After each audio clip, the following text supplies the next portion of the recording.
You may notice that the chapter video set for this is a lot longer than some of the other chapters, both in the number of videos and the amount of time.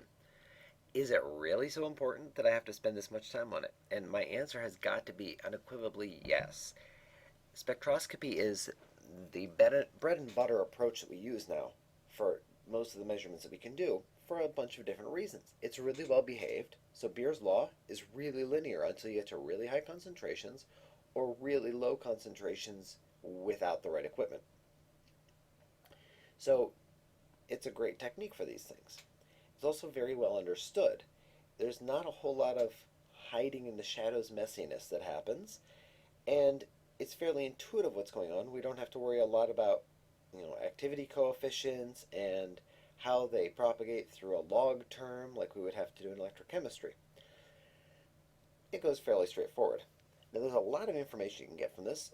Two examples that we've seen just looking at the Jablonski diagram are energetics and kinetics. It's typically going to be a non-destructive process. If you put too much light in, yeah, you might start cracking your molecules, but usually you won't be. And the other nice thing is you can go anywhere the light can. So this can be a non-invasive approach to imaging. You can do depth profiling, all kinds of things. If light can get there, you can do the measurement.